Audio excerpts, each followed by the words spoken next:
I think will, capture some of that. And I'm sorry, forgive me, that because I have to go and cover for our Secretary of State, I won't be here for the whole event.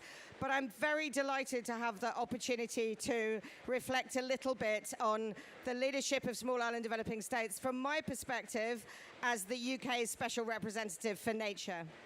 Can I check how everyone is doing and if they can hear everything okay? Great, that's brilliant. I want to begin, as we all should, in the context of a climate COP, by sending our thoughts to our friends affected by the devastation of Hurricane Melissa across the Caribbean. We understand, we can see the widespread flooding, the homes torn apart, the roads blocked, and tragically, the lives lost. And our thoughts are with those who have been affected and with the families of grieving loved ones. The climate community, sadly, has borne witness over many years to the way in which the impacts of climate change are felt directly in the lives of people in small island developing states, and the way in which they respond whilst not being responsible for the pollution that drove those impacts. We also recognise the long and painful route to recovery. And through that, we know that the UK should be with you and is mobilising finance to support your communities. I also know that the communities in the UK themselves are mobilising in response to this tragedy. This matters because of the human impacts, but it also matters because SIDS, as they are known, as you are known, are the vital friends and partners of the United Kingdom, with whom we share many historic ties, and more recently with whom we share a shared ambition to tackle climate change. Through our partnership, we look forward over time to recognising and supporting the leadership of SIDS governments and SIDS communities, which will be demonstrated in the documentary that you're going to see coming up shortly. The solutions that are being generated by small island developing states and the communities who live in them are not just important for those states, they are important for the world. They are a contribution to the global good. We owe those countries, their governments and their communities a debt of gratitude. We know that support for global advocacy is important to SIDS partners, which is why the UK is working with the Resilient and Sustainable Islands Initiative, a global advisory network based at ODI Global, who since 2021 has been working with small island developing states and their partners to frame policy problems, to influence international institutions, and to find those solutions to growing sustainability challenges. And we partner with SIDS in ambition on finance, on climate, and on nature, helping to build the global alliances that are necessary to achieve our common goals. There have been steps forward, including the establishment of the Loss and Damage Fund. But it is impossible to stand here without recognising that there is much more that needs to be done, particularly on adaptation finance, and particularly in responding to the challenge put by small island developing states to change the financial architecture, which is currently so difficult in the context of a response to climate impacts and doesn't, at this point, reward investments in resilience. I also want personally to pay tribute to the leadership that we have seen from small island developing states who are big ocean states in driving the agenda for oceans protection and recovery. From championing the role of coastal ecosystems like mangroves in delivering resilience, to creating marine protected areas that enable the recovery of our oceans, and through that, the recovery of fisheries, driving economic growth and driving sustainable development, to tackling the scourge of plastic pollution. In all of these areas, small island developing states and their people have shown the way to the world. Now we need to think how we respond to that challenge in the ocean space and more widely in terms of resilience, including ensuring that we work alongside small island developing states to consider how we can change a situation in which the cost of debt and the cost of capital in no way reflects the investments needed to build resilience, and creating a situation in which countries are trapped in a cycle of climate impacts, increasing debt, and an inability to be able to make the changes in their infrastructure and society and invest in their nature in a way which will help to protect their people going forward. We also need to think together how we can really scale up investments in the blue economy, which is such an important part of that story, building on what's happened recently in the United Nations Oceans Conference and trying to work out together a way of using our ODA in a really imaginative way, but also using our role within regional development banks and using private sector finance to drive solutions that work for small island states. After the devastating effects of Hurricane Maria in 2017, the Caribbean island of Dominica chose to take radical action itself in the face of climate change, becoming the first climate-resilient nation in the world, something that has been showcased through RESI's Blueprint documentary. We're going to see more of that filming now, but I just want to remind us that the film should be carrying a story that when you see leadership from small island developing states, that requires an answering response from those small island developing states partners, including in the United Kingdom. Thank you for giving me the opportunity to talk to you. Please enjoy the rest of this side event. I'm sorry that I have to leave you next, but I commend the work that is going on in this room. Thank you so much.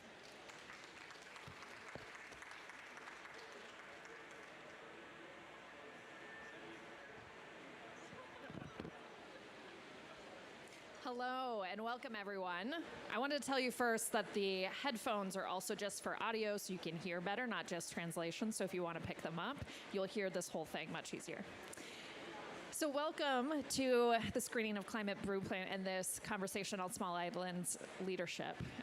I am Sarah Howard. I am the producer of this film series called Climate Blueprint, along with my co-producer Emily, who you will hear from later. So this whole series started as a conversation that Emily and I had, trying to imagine what could we do with storytelling that can bring alive a lot of the incredible work that's happening in small islands, but also the leadership and what RESI has been doing for a really long time.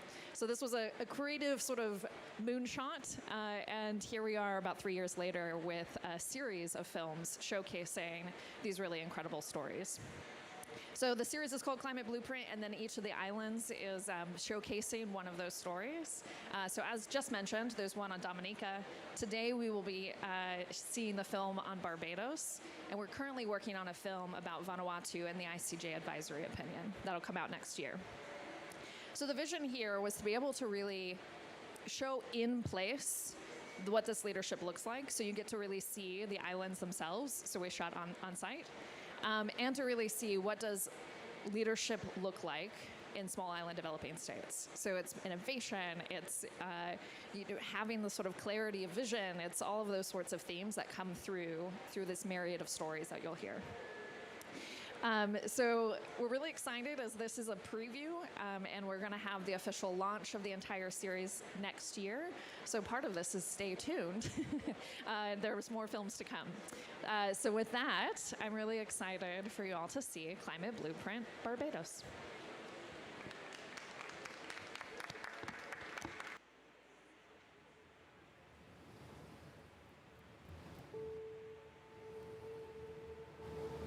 I come from a small island state that has high ambition,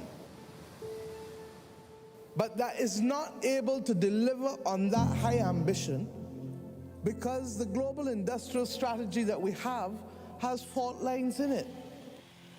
Our ability to access electric cars or our ability to access batteries or photovoltaic panels are constrained by those countries that have the dominant presence and can produce for themselves, but the global south remains at the mercy of the global north on these issues. And I ask us, how many more people must speak before those of us who have the capacity to instruct our directors at the World Bank, at the IMF, how many more countries must falter, particularly in a world that is now suffering the consequences of war and inflation, and countries therefore unable to meet the challenges of finding the necessary resources to finance their way to net zero.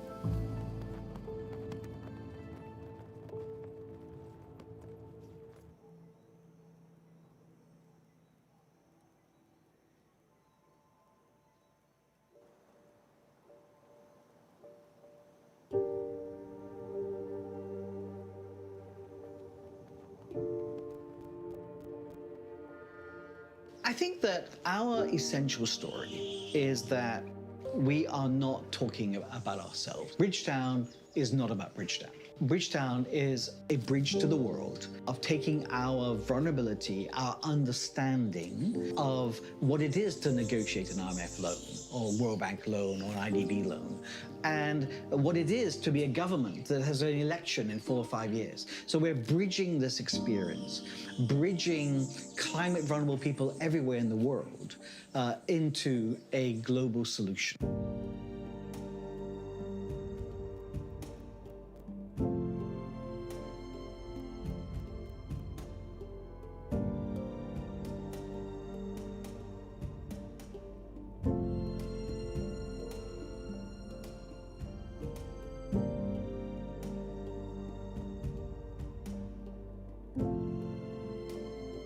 Bridgetown Initiative is a global initiative on development and climate finance reform.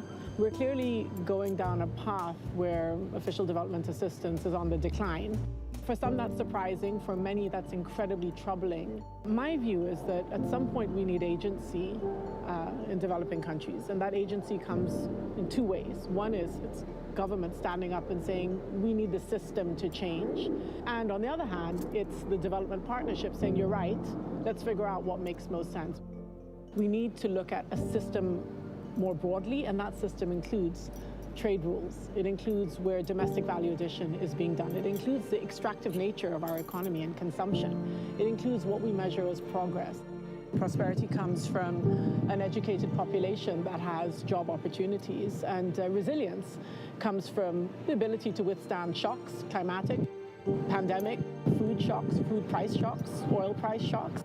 But of course, also environmental and climatic resilience is key.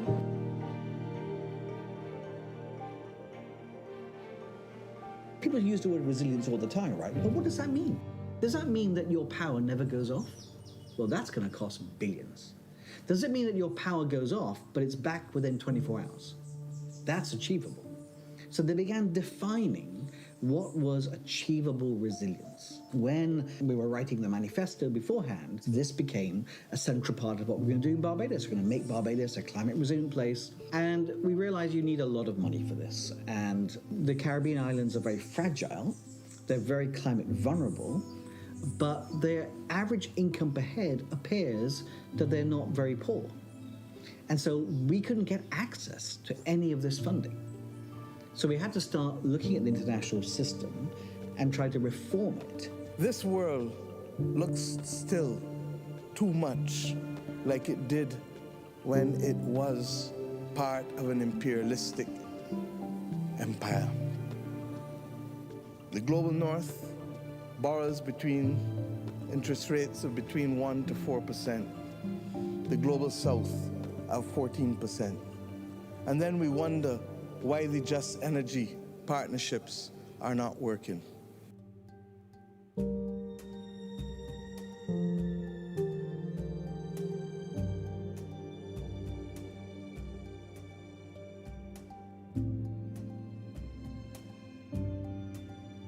The Bridgetown Initiative is about fairness. It's about taking a system that is not fit for purpose and making it work for everybody.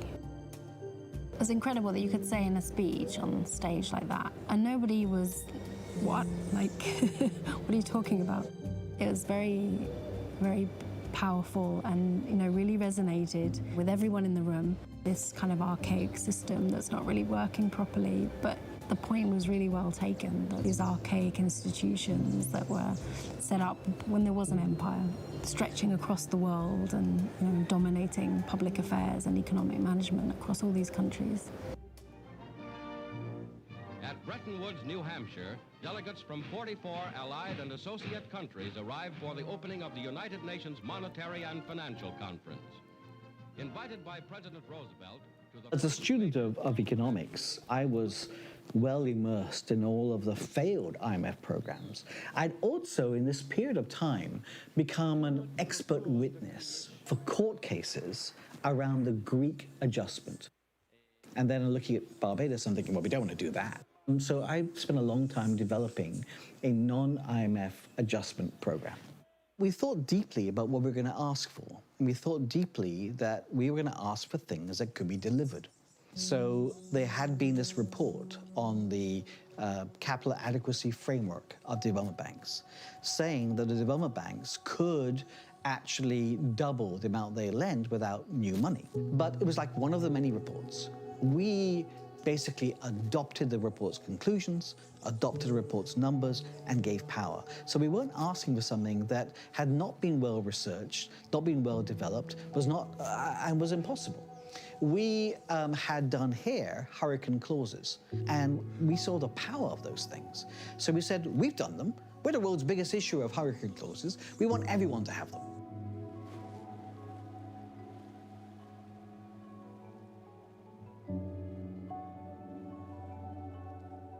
If you look at Bridgetown 1, we've had movement on every single thing. We've got all the big development banks adopting climate resilient debt clauses, hurricane clauses.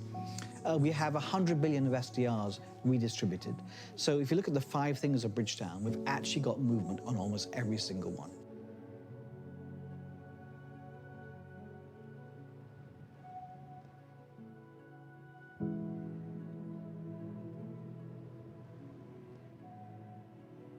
The other thing which I didn't realize at the time is ambition begets ambition.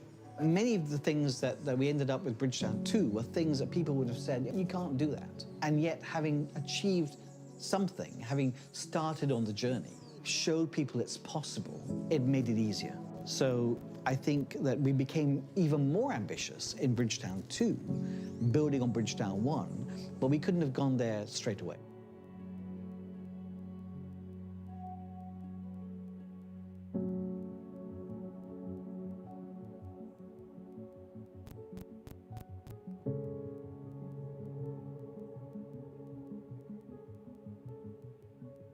We did a lot of work in terms of setting up voluntary entities here in Barbados, which would encourage regulatory agencies in terms of insurance, in terms of banking, and in terms of financial services generally, international business companies also.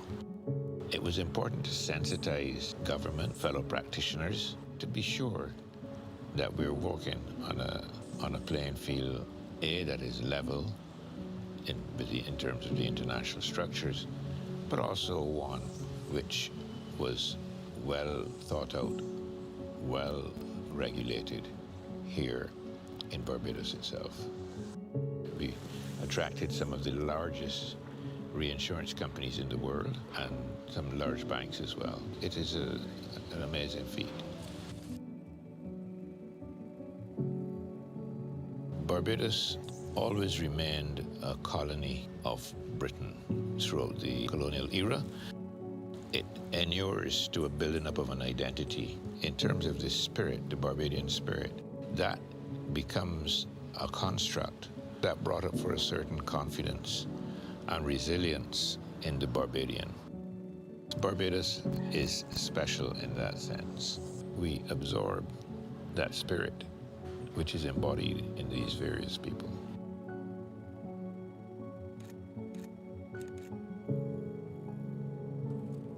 Mia's grandfather was the most charismatic politician and very well known and very well loved.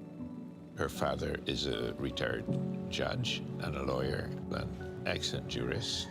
Mia has a legacy and she will fulfill it. She has been doing and continues to do so much on the international stage and domestically. I ask you, our supporters, to recognize that there can be no time for gloating and no time for unwarranted moaning or groaning. We are one people. We are Barbadians. In economics, we have this, I think, I've come to think of it as a male view a macho view about credibility. So in economics, we teach you need good policies and you need to be credible about your policies. And the way you're credible is you keep on doing it even when it's hurting. No gain without pain, sort of Jane Fonda approach to economic policy. What Mia Mottley was very good at, and I began thinking that this is really her unique brand. And her approach was, we were going to have policy credibility by explaining it to everybody and everyone sharing it. Everyone feels they're part of it. And the way we get everyone involved, everyone feeling part of it and credible, is by sharing. And that, I think, was very successful in the adjustment. Prime Minister has a clarity of vision, but also a clarity of expression. She's a lawyer. She's extremely good at making a point. And I think that's what she's done successfully with Bridgetown. She's taken complex terms and been tremendously compelling, both in her content and in her articulation. It's very difficult to leave a room once Prime Minister has spoken without a shift in mood, in mindset. She's quite captivating. What I think is remarkable about Prime Minister Mottley is that she has crafted a message and an imperative that speaks to the collective interests of all vulnerable developing countries, but bigger than that even. It's all countries. The countries will always be at odds and have a different view of what needs to happen, or if anything needs to be done. And I think she has really effectively cut through that and said, there are things that we can do that will benefit everybody. It's not the thing everyone would do when they come into office. Speak at the regional level about how Caribbean countries need to come together on these issues, or vulnerable developing countries globally, or small island developing states. She did that very quickly when she came into office. That's really impressive. She's been able to do that and remain popular at home, and globally, she's a superstar. A commitment to unlocking concessional funding. What do you think about your Prime Minister? Seeing a woman of so much power coming from a small island nation, being able to advocate for other small island nation states on the injustices that we have faced, it is truly inspiring. Seeing her speak with so much passion as an advocate for her country inspires me as a young person, as a young activist, to really put myself in a position where my voice can be heard, where I can continue to advocate for people and my country.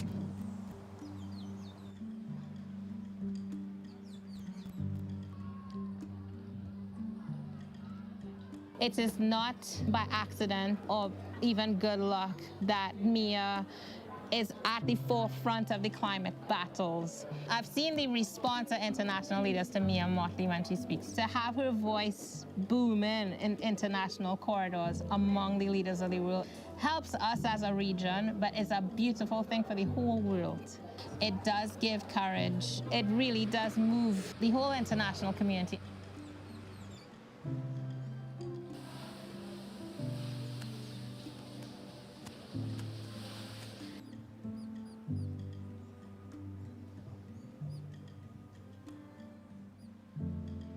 She's doing a great job. She's very articulate. When I see her on TV, I'm very proud because she really is bringing awareness to what is happening in the Caribbean and the effects it's happening on us.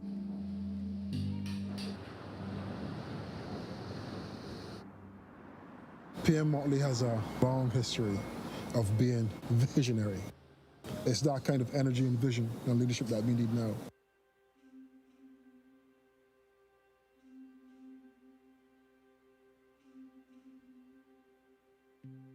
One of the financial innovations is the recent debt for climate swap that was completed in Barbados. The money will be used to invest in climate resilience projects. It's the first climate resilience debt swap supported by the Inter-American Development Bank and with funding from the Green Climate Fund. There is this relationship between what Barbados is doing in terms of its own innovation, developing financial instruments that are going to help it respond to climate change. And the Bridgetown Initiative, which is at the global level, which is a set of scaled up, ambitious ideas for all developing countries to benefit from.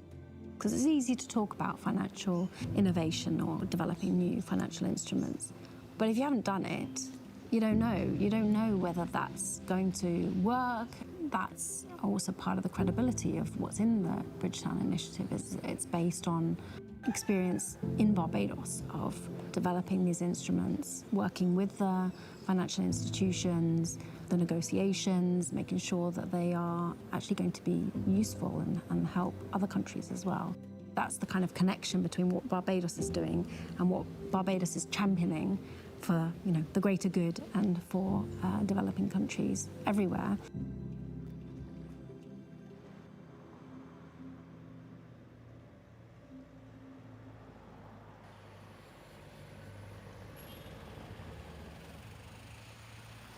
On September 17th, 2024, we executed Test Drive Zero, where we drove a car on sargassum seaweed. Barbados is 424 times more water than land. So our fields are blue. Our fields are the ocean. We produce biogas from sargassum seaweed and rum distillery wastewater. We use that biogas to run a generator that charged an electric car. Rum and Sargassum is a deep tech company because our solutions depend on several concurrent PhD theses going on. We're very much dependent on that strong partnership with the University of the West Indies Cave Hill campus. We think this is a model for future startups and spin-offs from the university.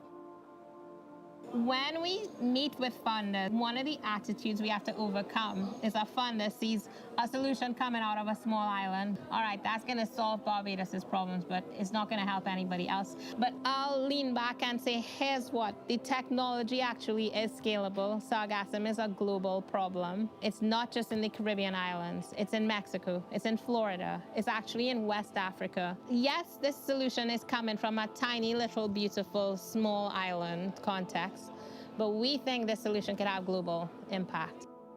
Caribbean islands, apart from Trinidad, pay some of the highest costs for fuel imports. In Barbados, we pay 3 times what somebody in New York would pay for every kilowatt hour. So there's this need for less expensive sources of energy. We're taking 2 problems in a context of opportunity.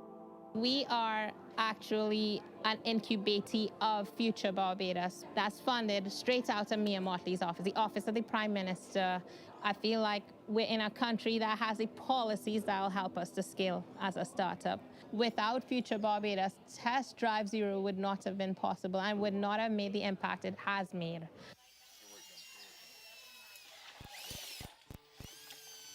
So we're very excited about having the system here.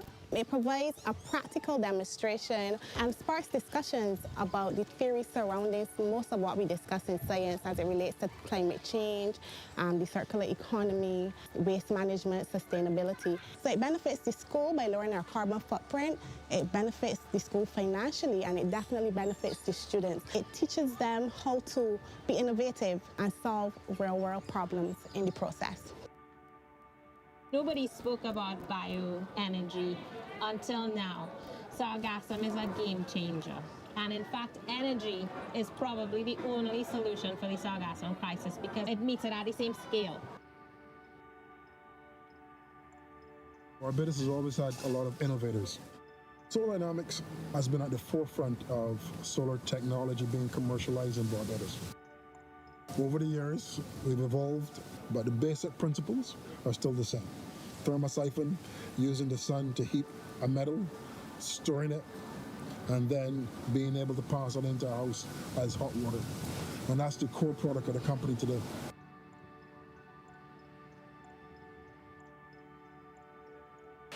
So this is actually how we start when we're building these systems. Raw copper, welded together to make this module. And this is where the hot water passes through and it gets hot. We do all the manufacturing here, and we've done it for the last 51 years.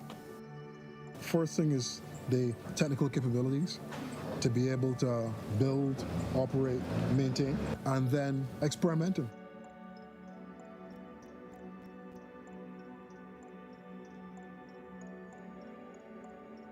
There are a couple of amazing things that are happening right now. Because of the efforts primarily of the Prime Minister, solar has now come to the front burner.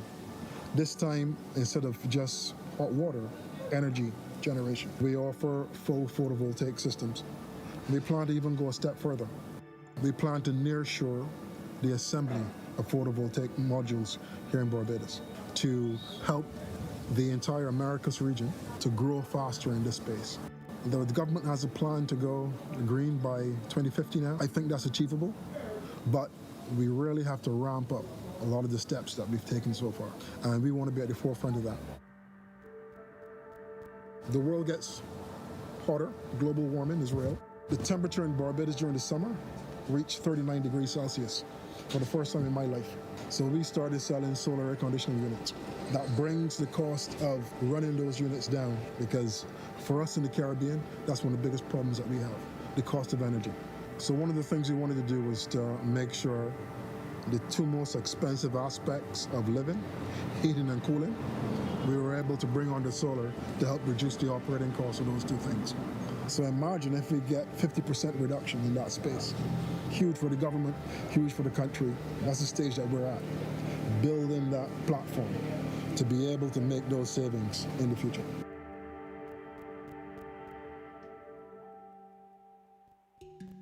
What the Bridgetown Initiative manages to do is focus on things that are particularly important for small islands, whilst not saying this is only for small island developing states. These are innovations and actions and investments and reforms that can benefit all vulnerable countries, but they will definitely benefit small island developing states, and they can begin to work on these, to demand these, to implement them faster than other countries, because they are small and nimble, and because we're not talking about large sums of money.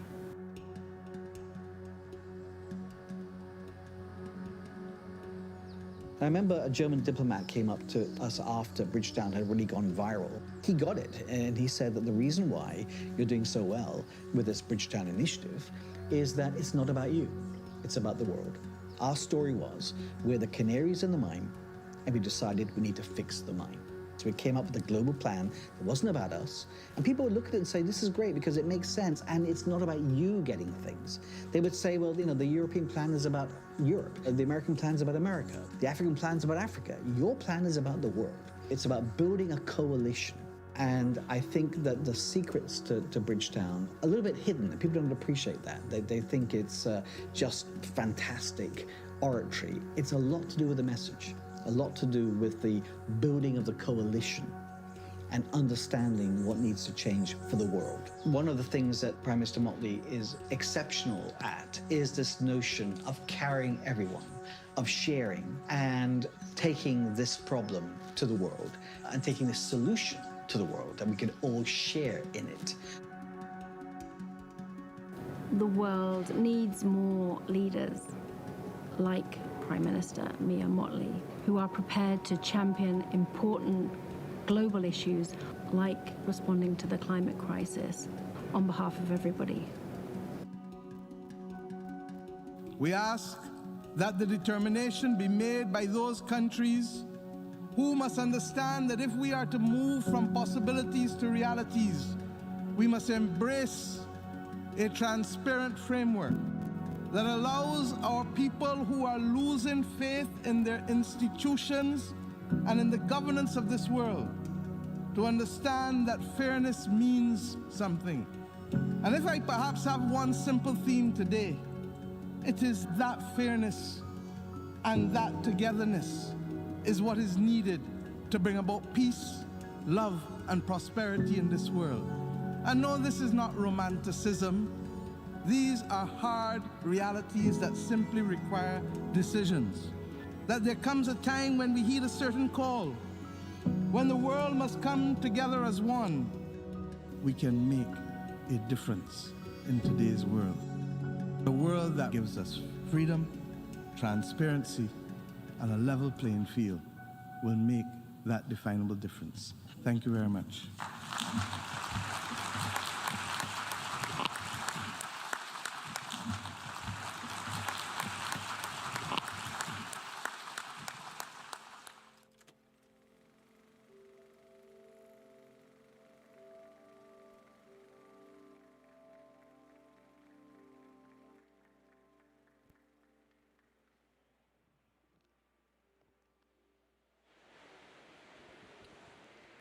Thank you. I hope you enjoyed the film. I'm going to invite the panel up. My name is Emily Wilkinson. I'm a director of the Resilient and Sustainable Islands Initiative based at ODI Global Think Tank in London.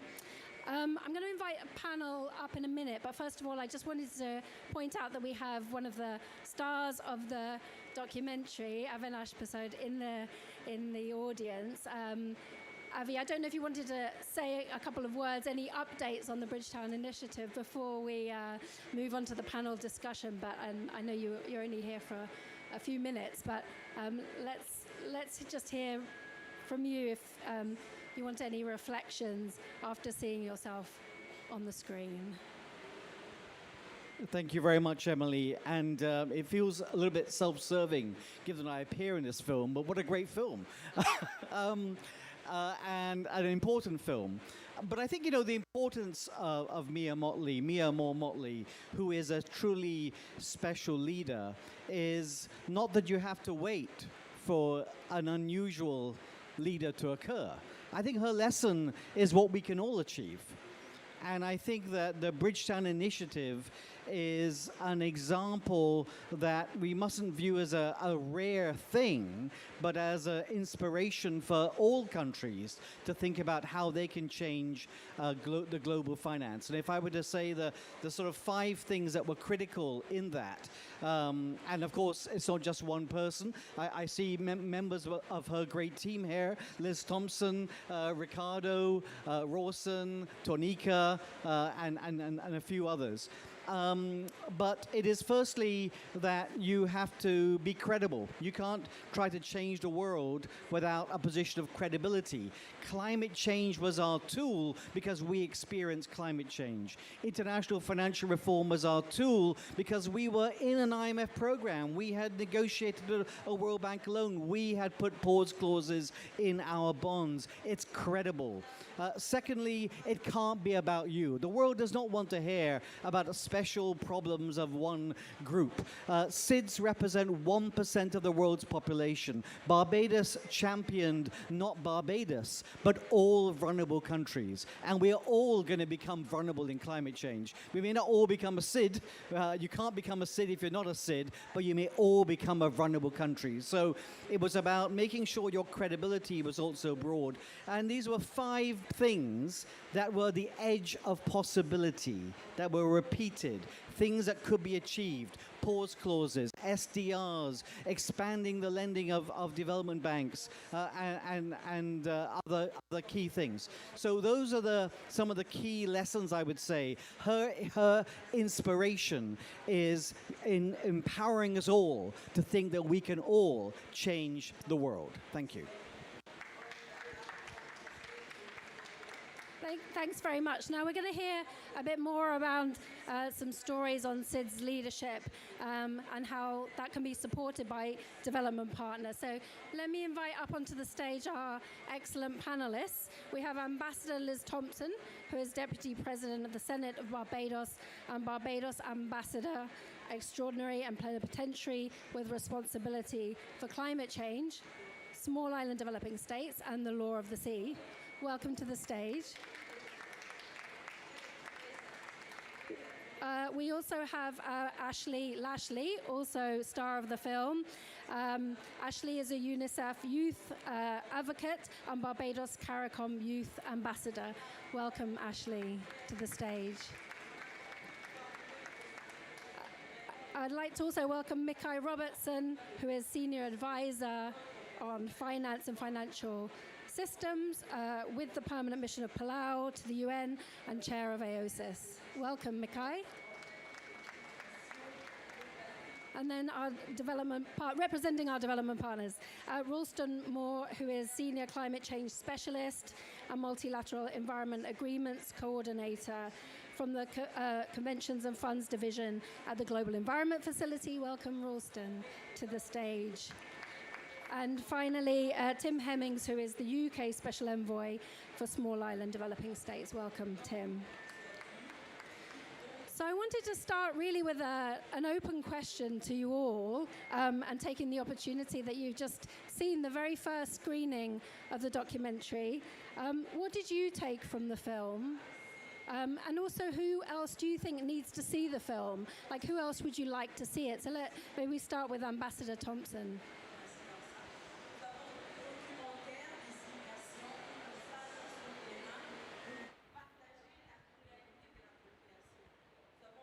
Well, first of all, I should like to congratulate the producers for what I think was an excellent job. Barbados looked absolutely great.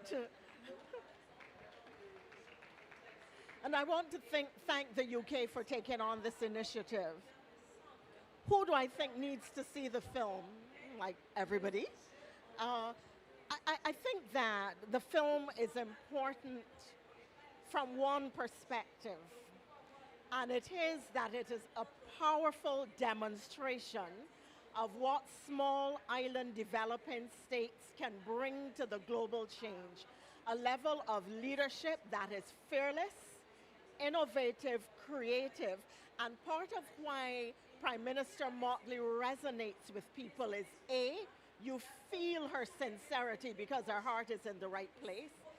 Second, she is an excellent advocate.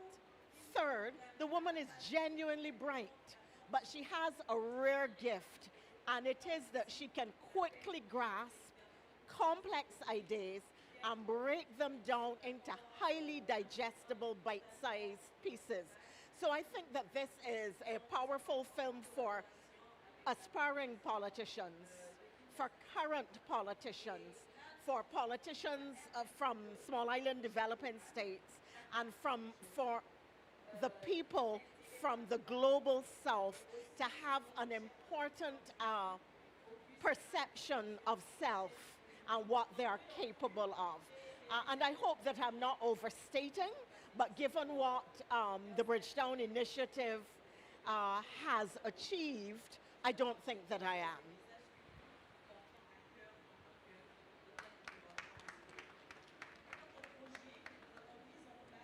Can you hear me? Yeah. Oh, okay.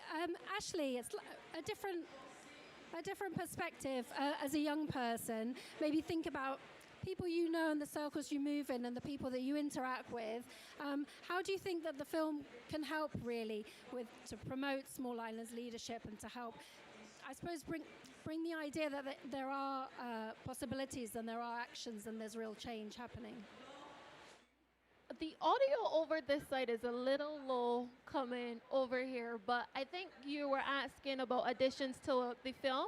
I think that the film, as Ambassador Thompson would have said, is truly remarkable and inspiring as a young person to see that our Prime Minister and other persons in the space have been championing climate action, not locally, either regionally, but globally.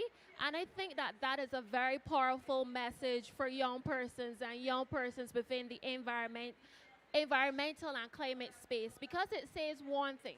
It says that we as people in general, people from small island developing states, are shaping the global narrative. And we're telling stories that are impacting us. And young people are actually seeing persons like them leading and implementing solutions. And I think the film does have a lot to augur well for future change makers and future young persons who are really passionate about innovative climate solutions. And that's what the Bridgetown Initiative does tell us, that there are persons out there who do see the challenges and recognize the challenges, but there are so many innovative solutions to global problems. And I think the film was a remarkable one. Thank you. Thanks very much. Mikai, over to you, and maybe from a kind of broader SIDS perspective as well, thinking about your work with the AOSIS and the need to sort of champion at this time, and thinking about what's happening at COP30, really champion this idea and deepen this idea of SIDS special circumstances. How do you think this does this storytelling help with that? Can you hear me? Okay, yeah, thanks. So it's really inspiring because I'm literally in other rooms trying to implement the higher arching kind of messaging that's coming out from the Bridgetown Initiative, right? I think that there are many different things that we're taking the broader context of how do we access these funding differently, right? We're looking at these multilateral climate funds. People hear about these tough processes to access and these each different fund has an accreditation process. But one thing that's being discussed right now in these rooms is how can we, like the MDBs, have mutual reliance on all of their different accreditation systems, meaning that if you're accredited to one, you're accredited to all, right? And this stems from the inspiration, right, of what PM Motley has been saying and has been pushing for SIDS and SIDS access. But I do think even beyond the confines of this room, SIDS are right now in Nairobi discussing a tax convention, a framework convention on taxation, right? And how do we make taxing a lot more equitable and fair, noting the imbalances there and our economies that we have and the issues around that. And I think the last thing I would say is on debt. SIDS pushed really hard in the severe commitment, right? In the follow-up for the Financing for Development conference. And we're going to be pushing, hopefully, for a actual process to agree to a framework treaty on debt, because debt, as she's alluding to, and as the documentary was alluding to, it's piecemeal, it's everywhere, it's inequitable, and it has been primarily within the hands of the creditors to determine the rules around debt and debt restructuring. And I see the climate resilient debt pause clauses, they're step one, but they're not the end of it.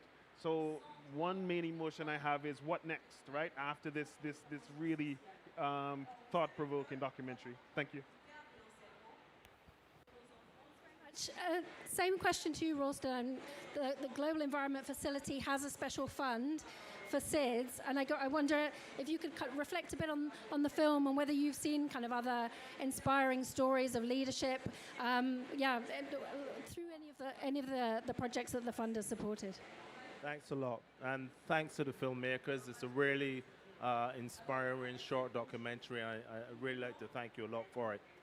I am a bit old in this process, so I think what has happened here is that we have built upon a lot of the leadership in the past, a lot of the AOSIS leadership in the past, which drove this convention forward, which put things in place, things like the actual Special Climate Change Fund, things like the Adaptation Fund.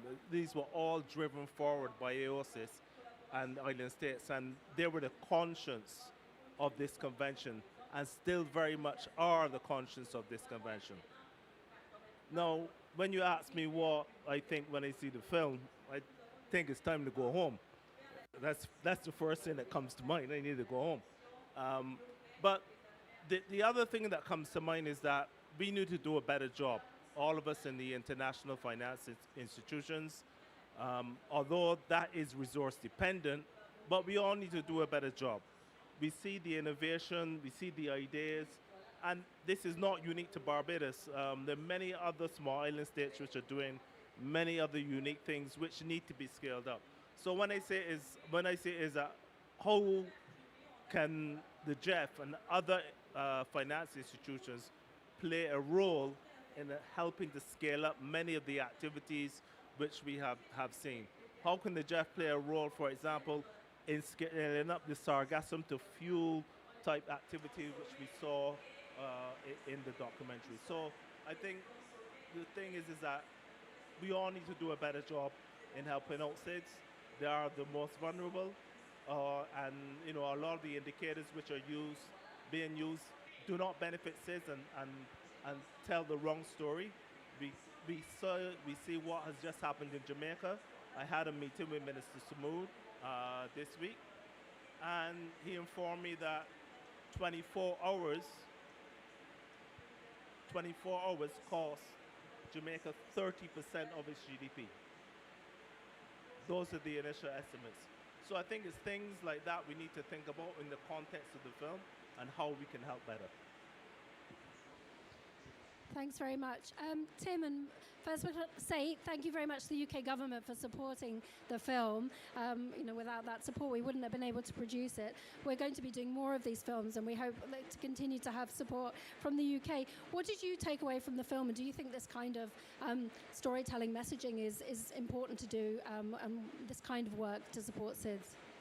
No, thank you, and good afternoon, everybody. Congratulations to Sarah and the team for producing it, because it was a very, for me, positive way to kind of end the afternoon. So if you were feeling down in the middle of the day, it set the tone beautifully.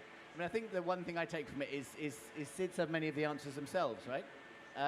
Actually, some of the answers are sort of staring us in the face, and we need to listen to SIDS in terms of the solutions they come up with.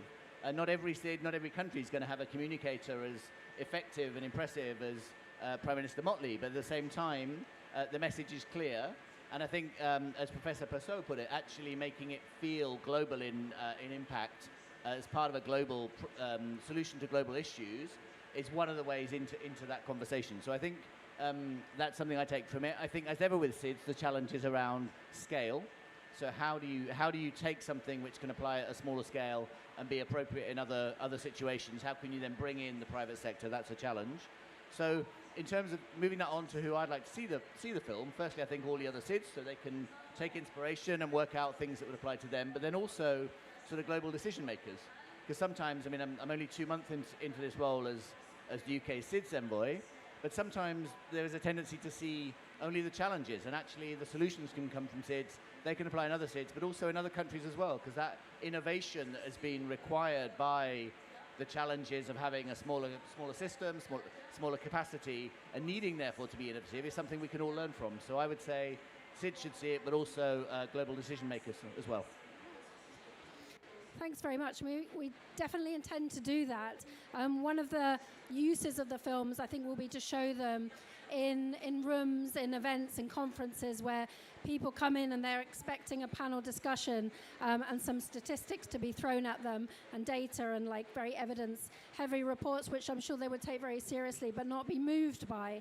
So the idea of the documentary series is to also trigger some emotional responses to go along with the evidence. I want to ask a bit more about other examples of SIDS leadership, other examples of innovations, providing regional and global solutions, but also shaping international agendas. I mean, it's something some of us will be very familiar with, but I'd really like to hear from the panel if you have other examples that you would like to share beyond the story of the Bridgetown Initiative. Maybe start with Ambassador Thompson.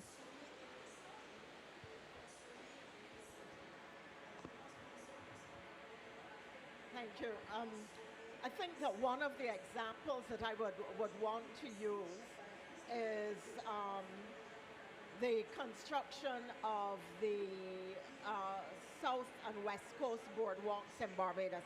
These may perhaps not be as well known as the advocacy around the Bridgetown Initiative, but what they have been is a model for how SIDS can do coastal engineering and coastal protection in a way that incorporates and benefits the community.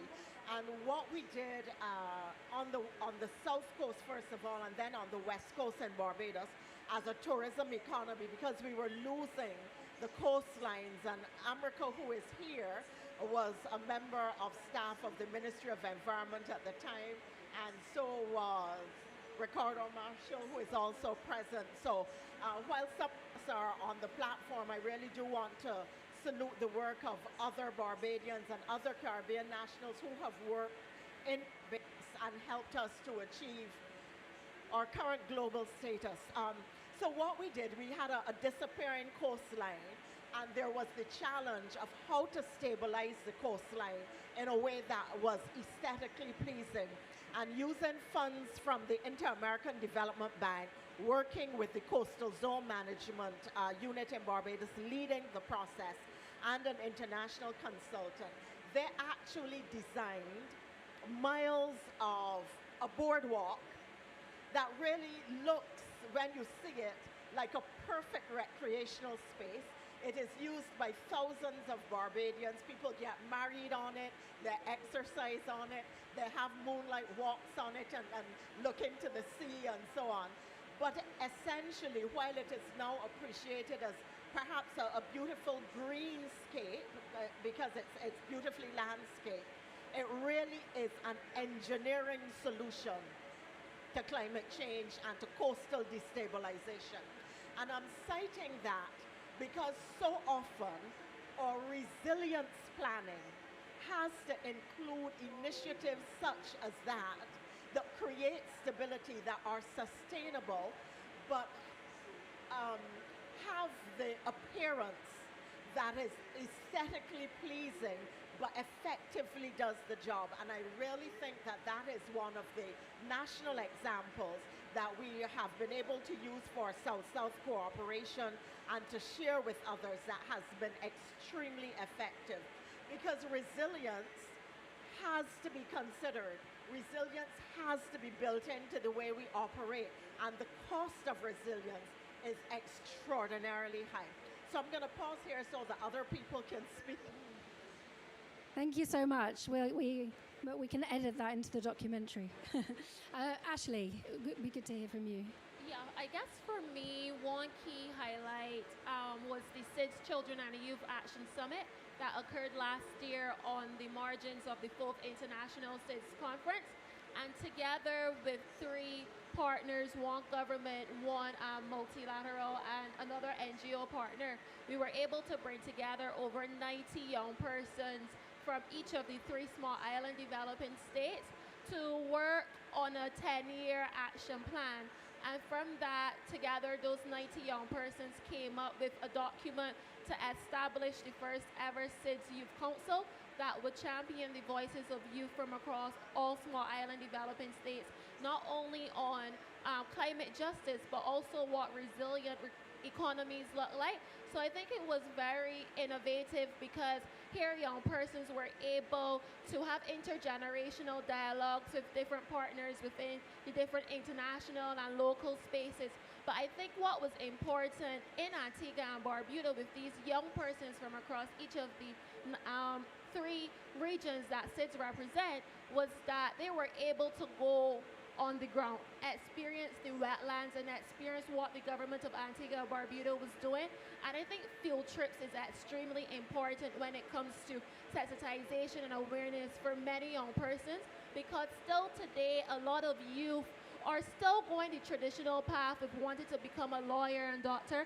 But I think that the environmental landscape is so broad, is so innovative, is so fun. And initiatives like summits, initiatives like field trips, initiatives like think tanks and capacity building, and getting youth out there to see the work that government and other civil society organizations are doing is extremely important when we're thinking of continuing looking at what innovation looks like for future generations to come. Thank you. That's a brilliant example. Thank you. Mikhail, from across all 39 small island developing states, I don't know if there's anything particularly you want to highlight. Test. Can you hear? Yeah. So actually, it's quite interesting because I've seen kind of cross-regional collaboration primarily in the creation of certain financial vehicles, right? So the environmental funds that are specifically meant for building resilience. So I say this because, and I just want to note that the ambassador from Antigua and Barbuda, Ambassador Lolita Camacho-Thomas, is also in the audience, and she was a part of, and I was also a part of, developing a fund in Antigua and Barbuda that's specifically for environmental purposes that allows, for example, contributors like the UK, like the GCF, like the JEF, to be able to know specifically that the money is going for a specific purpose, right? And specific environmental outcomes. But noting that the projects that we had, the approach that we took, we applied for a project under the adaptation fund for essentially doing a couple of things. But one is looking at resilience to hurricanes from a community standpoint, especially for low-income individuals in the country, by providing funding, grant funding for building climate-resilient shelters using, for example, hospitals, schools, churches, etc. The focal points of society. But as well, a next part of it was focusing on providing very low interest loans to the income houses that were a bit more well off, that allowed them to do enhancements to their homes, essentially, such as like hurricane clips, hurricane shutters, backup energy with also the same sort of solar voltaic systems. But all of that being said is that it allowed for us to look at the community from all different aspects, right? Understanding that vulnerability exists and how you are able to address the different parts of your population is very crucial and important. But noting that, yes, we started with the Adaptation Fund with a small project, then we went to the Green Climate Fund and we scaled it up. And it was through the enhanced direct access modality. But that being said, we were able to have exchanges with the Cook Islands. So this is the cross-regional aspect. And Cook Islands actually recently got their GCF project approved, basically using the rubric that we have done and the lessons learned in Antigua with their fund in Cook Islands.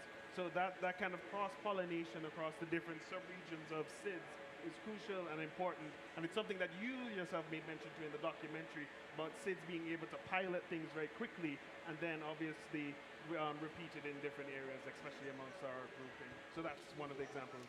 Brilliant. I think if anybody else wants to know more about Antigua and Barbuda's example with that local finance initiative, to speak to Mikhail or find out more. Ralston, you'll probably also be aware of many, many examples if there's anything you'd like to highlight. So, thanks very much, Emily. Well, because I work kind of globally with many islands in the Pacific and in the Indian Ocean, there are a couple of ones which come to mind. The first thing is the whole idea about blue bonds. Blue bonds was actually an idea through the World Bank with Seychelles, which Jeff actually put some resources into. And it was a very unique idea at the time. And that was done in 2018, was the first blue bond. And then other countries saw it and decided, well, we'll give it a go. So then Indonesia also did a blue bond. And then it scaled up eventually such that France, not too long ago, did, I think, a 550 million euro blue bond.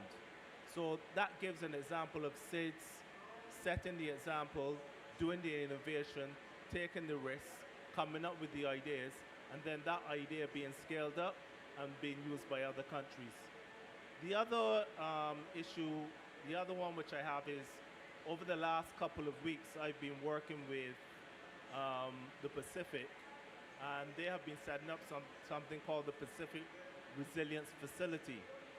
And they have set up this facility because they had issues with accessing climate finance, like many islands do.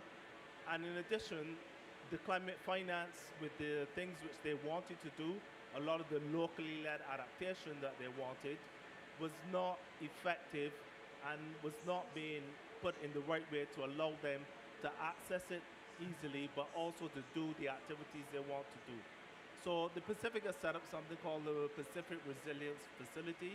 They put a treaty together. All of the countries have come together and signed this treaty. They have an initial capitalization, which they want to get, of 500 million by next year. They've got about 166 right now. They've got lots of donors who've decided to put money into this facility, which will then finance activities at the local level in Pacific countries to address adaptation and resilience issues. So this is another example, because if this works out, which it probably will, other countries can come together and do similar resilience facilities to adaptation, not relying solely on the vertical funds and many of the institutions. In addition, can you hear me? Yeah. In addition, international institutions such as the GEF and World Bank, IMF, and the other multilateral development banks can again use their resources as core finance, as blended finance, to assist with a lot of these resilience activities. So those are just two ideas, two things which I have. Thanks.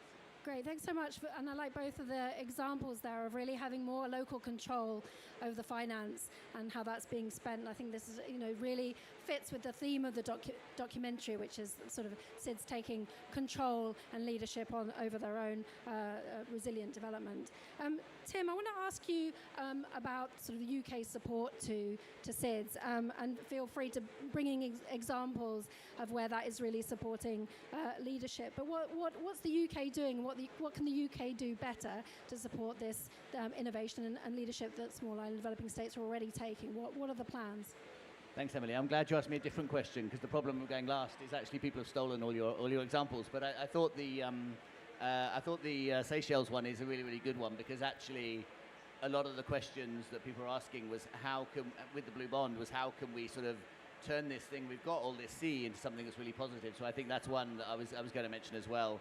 And I think Palau, deserves a lot of credit for what it's been doing on marine protected areas and the innovation it's shown. And Dominica as well, as we heard in the documentary, about trying to become the world's first climate resilient nation. And the reason I mentioned those examples was because all of them have something in common, which is they are kind of community-led and they're based on community knowledge. And so I think one of the things the UK wants to do, and by having a SIDS envoy, I see myself as really trying to drive that forward, is about listening to local communities and what they can provide, because they understand their local situations. They probably understand what the key solutions are, and then the question is, how can we help take that forward in a global way, using the kind of the access we have to some international organizations and things like that. So I think that's one of the things. It's very boring to talk about strategies, but the UK is going to be refreshing our strategy for small island developing states at the start of next year, taking on board comments from SIDS and from organizations like AOSIS to really just try and sort of take forward what we've been doing in recent years, but apply that into a modern world in which, odor in some ways is scarcer and harder to find, but the issues have become every day more important. So how can we apply that in the modern environment? And so I won't sort of go into that in too much detail, because we'll launch it early next year, but the very fact that we're launching a strategy shows that these issues continue to matter to us and that we want to help make a difference. But as we've all been saying in all of our answers to questions, want to make a difference based on what SIDS are telling us about what the solutions might be. So that's where I'll start from. Brilliant. We're going to go back down this way. SIDS lead, I think that's the tagline of AOSIS. SIDS lead, but how can others learn? I guess that's the question. What can development partners do better to support SIDS ambitions on climate action, on ocean conservation, and improving the international financial architecture? So, Ralston, over to you. Okay. Thanks a lot. So I think this is a bit of a complex question. But for me, from where I sit, it's more than anything, it's about the resources and having ways to get the resources to the SIDS to do the activities. So when the minister from Jamaica came to see me, I could only offer him a certain amount of resources because that's all that I have available, but technically I should have been in a position to give him a lot more resources. But in addition to resources, it's also about, as the film highlighted, financial architecture reform. It's about reforming the way in which concessional finance and grant-based finance is put together and allows countries to access it. It's about streamlining and making things more simple.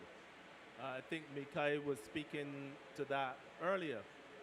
There are three, and I'll just give you an example. So if you look at the multilateral funds, we've got the GEF, we've got the GCF, we've got the adaptation fund, and now we've got the fund for loss and damage. They've all got different templates. It's all different types of information which you need to get. And then they've all got different indicators, right? They've all got different results frameworks. So there's a need for streamlining with these things, and there's a need for more of these organizations to work better together. We need to work more on capacity development. We need to improve the abilities of countries to come up with the innovative ideas, to have the resources to develop their ideas as well. And that leads to partnerships. We have to improve the partnerships which we have. As Mika had spoken to about the partnership between themselves and Cook Islands, and we have to find ways to facilitate those partnerships. But the SIDS are the leaders. They've been the leaders in a lot of the policy reform. They've been leaders in a lot of the conventions, and I have to congratulate Mika and AOSIS on the work in which they've been doing on the biodiversity beyond national jurisdiction. They've been doing excellent work in New York, putting together that convention and making sure that it is effective for SIDS. So I'll pass the mic there. I think that's enough for now. Thanks very much. Mikai, same question to you. What can development partners do better to support SIDS? Yeah, what can they do better? I would say listen. Listening is really important, and it's really crucial that, you know, they do hear us, right? And they do hear the clear messages that we're making. SIDS are very articulate, as you can see from the documentary, from the panelists who I'm a part of. And so we make our arguments also with a lot of technical backing and facts because we want to be technically correct. So I do think having the ability to listen is extremely crucial.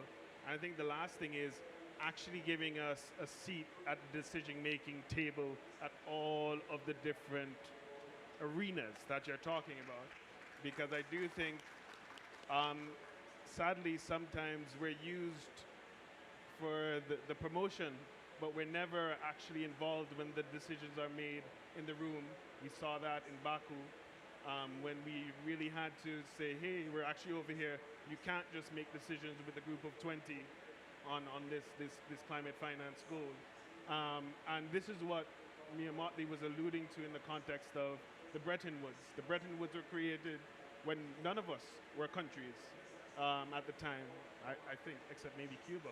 So it's really important for us to have, not only to be there in word and maybe in spirit and make a nice speech after, but when the actual crucial decisions are being made, we need to be there, noting that our equity in things may not be with money, but as Ralston was alluding to, our ocean space, our biodiversity, all of those different things have a different type of equity where if we were not states, if we were not here, many of the other countries, bigger countries around the table would not be here as well.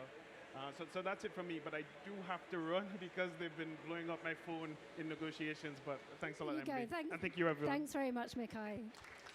Thanks a lot.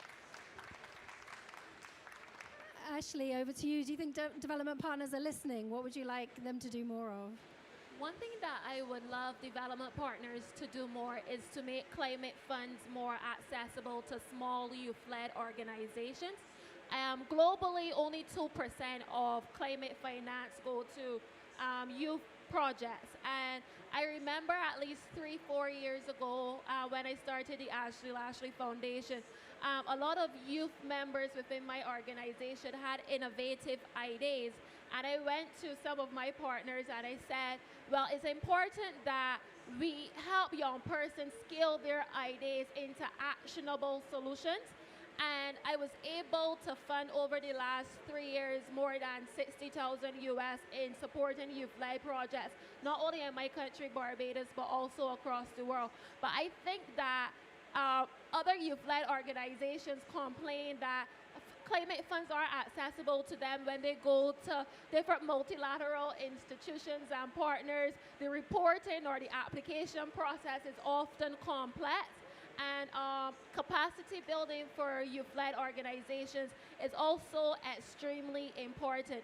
We can't talk about future generations without building the capacity of future generations to innovate and to help scale their ideas into concrete action. So I think that is one thing, key thing that development partners can act on. Thank you very much, and thanks for the great work of your foundations. Really excellent. Last question, same question to Ambassador Thompson. What do you think development partners could be doing more of and doing better? May I please start by really paying tribute to what Camilo Gonzalez of St. Vincent calls small island exceptionalism. We saw it this evening with the Barbados example. We saw it with Vanuatu and the ICJ leading on something that people never thought would get anywhere. We saw it this week with the launch of the Fund for Responding to Loss and Damage, which when SID started, activism on the establishment of such a fund were laughed at. What can our development partners do? I think genuinely work at reform. The reality is that nobody wants to move their chair if they are seated comfortably in it. And that is the challenge that we have, that there is a paradigm of existence that people are reluctant to change. But you have to respect the fact that a number of small island developing states, which nobody would have bet on as being able to survive, have been able to develop their own solutions and stay afloat in a world where ODI is shrinking, where ODA is shrinking, where foreign direct investment is shrinking, and where very often they're told, we support you, but that support is not realized in dollars and cents.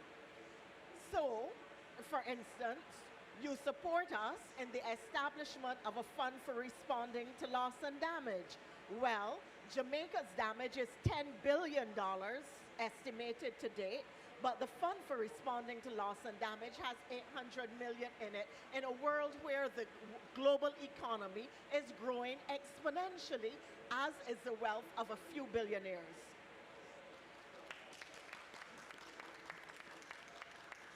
So I think the first thing is really find resources that are accessible. And let me make the point that often there is a perception that money is flowing out of developed countries into developing countries, and that developed countries' citizens are prejudiced. No, they're not. You cannot trade with people who have no money. So for developed countries to trade, they have to trade with developing countries where there are resources. When there are projects, when there are loans, when there are initiatives, the consultants come from the developed world. So always there is a benefit for money that goes into developing countries, even if it goes in as grants. And I want to end with one final appeal, and I made it this morning in the course of my national statement. It is a matter of concern to me that we have SIDS that are clearly on the precipice of disaster and some being pushed over. And we have had over the years a number of initiatives that relate directly to forests, but there are no initiatives for small island developing states which relate to maritime territory. And I would like to see the development of a financial instrument that looks at SIDS maritime territory for their carbon sink and carbon sequestration value in the same way that it is done for forests, and allow them to leverage that for capital. I really think that that is very important to increase the kind of finances that SIDS need to be able to deal with their climate stresses. But my message is, and that too can be a part of reform, there has to be genuine reform of the international financial system, so that those who are not causing the problem but are most at risk are able to access the resources that they need, because the benefit from that goes both ways.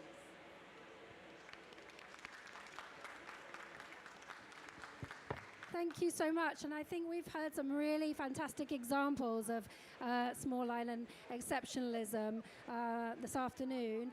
I hope you enjoyed the documentary. There is going to be another documentary in the same series, Climate Blueprint Vanuatu, which will be about Vanuatu's leadership on the ICJ advisory opinion on climate change. The purpose of the documentary is, as I think is clear, is to really highlight the great experiences, the leadership, the ideas, the innovations that are coming from SIDS, that SIDS are sharing with the world and are for the benefit of everyone and for the planet. So we thank SIDS very much for providing us with so many fantastic examples. We often say that the film series, the documentary series, could go on indefinitely, because there will be so many really excellent examples. And I thank you very much for also sharing your ideas on how we can, as an international community, better support SIDS as well, recognizing that they have, as a group of countries, done incredibly well, had very impressive levels of development in some cases, but they're severely affected by external shocks of all sorts, and in particular climate change, and that's where the external assistance needs to come in and needs to be fair and accessible and long-term and sustainable. So thank you very much for coming. I hope you enjoyed it. Much to the lovely panel. I really appreciate your thoughts and interventions, and really enjoy the rest of your day and COP. Thank you.